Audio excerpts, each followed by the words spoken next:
Kita akan buat website yang simple seperti ini. Ini adalah contoh saja. Jom Business Bema bersama saya. Ayat-ayat kat dalam ni anda boleh ikut kesesuaian bisnes yang anda nak buat lah. Okey. Pertama sekali kita buka perisian front page kita. Apabila anda buka je Microsoft front page, ini adalah kita punya view. Kita punya tempat kerja kita kat sini lah.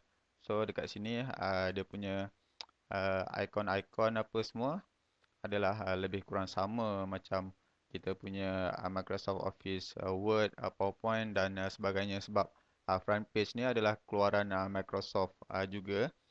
So sebab tu function-function dan juga button-buttonnya semua lebih kurang sama macam Microsoft Office juga. Bagi anda yang dah biasa gunakan Microsoft Word sebagai contoh, saya rasa anda tak ada masalah untuk gunakan perisian front page ini. Apabila anda mula-mula saja install dan buka, biasanya ada beberapa tools yang tak ada. Biasanya tools drawing kat sini. Tools drawing kat sini tak ada.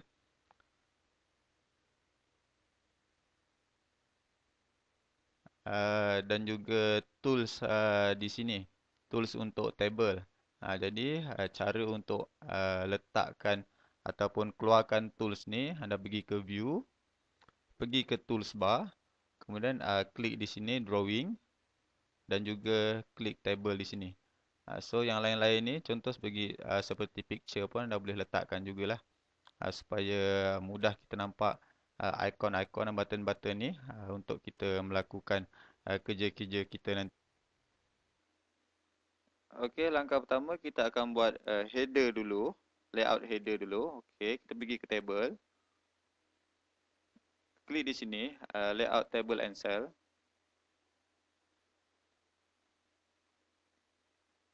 Pergi ke sini, draw layout table and cell. Klik di sini. Kemudian pergi ke ujung ni, klik klik tanpa lepas. Sorry, tersasul pula. Klik tanpa lepas dan drag terus sehingga dia punya size dia lebih kurang 800 pixel. Okey, kalau nak lebih tepat kita pergi ke sini, bahagian sini, typekan 800 pixel. So nanti dia akan keluar macam ini. Tak apa, ini adalah serupa macam dia punya margin dia. So kita drag ke sini lebih kurang lebar tu. Belah kiri pun sama. Kita drag sikit lebih kurang lebar yang sama kiri kanan. Okey, kita boleh typekan apa-apa dia punya header dia di sinilah. Ini adalah biasanya kita akan letakkan tajuk website utama kita. Kat sini contoh saya typekan Jom Business Bema bersama saya. So kita cara nak tukar dia punya font dia, klik drag kemudian pilih font di sini, contoh Verdana. Okey, letakkan di tengah sini. Kemudian besarkan saiz dia kepada 36 sebagai contoh. Okey, kemudian kita letakkan bold di sini. Okey, ini adalah layout untuk header kita. Kemudian langkah yang sama, kita klik di sini. Kemudian kita tekan Ctrl C untuk copy. Klik kat bawah ni, Ctrl V untuk pastekan dia. Ini adalah kita punya layout untuk body kita.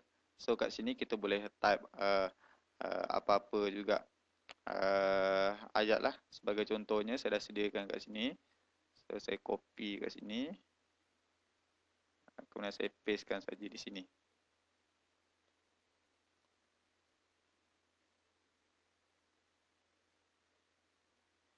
Okey. Kemudian langkah yang sama juga untuk footer kita.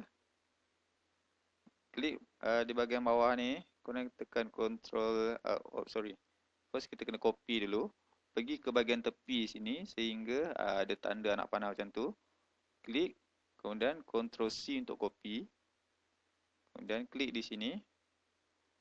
Ctrl V untuk pastekan dia.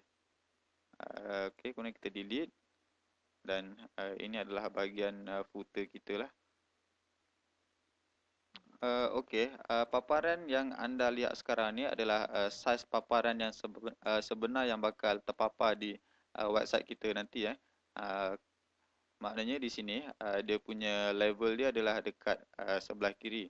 So cara kita nak ketengahkan dia, kita klik di sini, kemudian klik di sini untuk klik center di sini untuk ketengahkan dia. Sama juga di sini. Okey.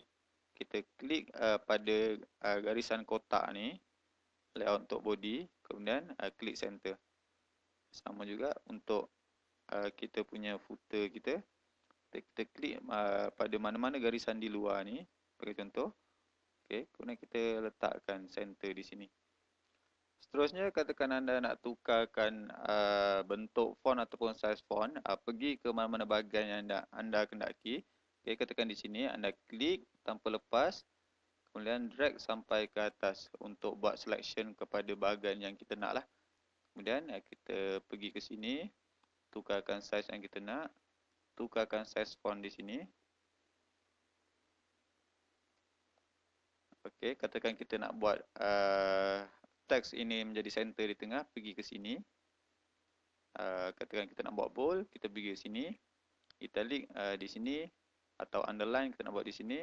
So kita boleh pilih mana-mana ikon-ikon yang ada dekat sini. Sebab seperti yang saya dah nyatakan sebelum ni, dia punya ikon-ikon dia semua lebih kurang macam Microsoft Word juga. So kalau anda biasa gunakan Word, saya rasa anda tak ada masalah lah untuk nak create ataupun nak tukarkan membentuk ikut selera anda lah.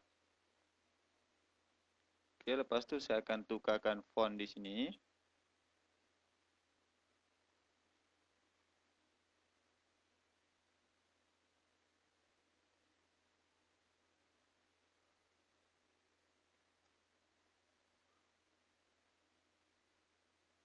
Okey, dekat sini dia punya paragraf dia tu terlalu jarak, so saya akan rapatkan dia sikit.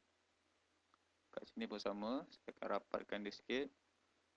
Okey, kat sini kalau anda lihat, dia punya tulisan ni terlalu rapat di bahagian tepi tau. So kalau kita nak buat margin supaya dia ke tengah sikit, caranya kita select semua sekali teks yang kita kendaki. Okay, klik tanpa lepas dan drag sampai ke atas ni. Kemudian pergi ke format, pergi ke paragraph. Okay, dekat sini ada indentation. Pilih 20 sebagai contoh. 20 sebagai contoh. So, spacing ni kat sini anda boleh letakkan berapa-berapa lah. Kalau misalnya kata anda nak lebih jarak, so letakkan di sini 1 sebagai contoh. So anda akan dapati terdapat space di kiri kanan di sini lah. So, kalau anda nak buatkan dia teks ni jadi justify supaya lebih cantik, so klikkan di sini. Okey, katakan anda nak buat setiap satu paragraf ni lebih jarak, sama juga pergi ke font, pergi ke paragraf. Kemudian line spacing ni boleh letakkan pada 1.5 sebagai contoh. Okey, so anda akan lihat dia lebih jarak sedikit lah.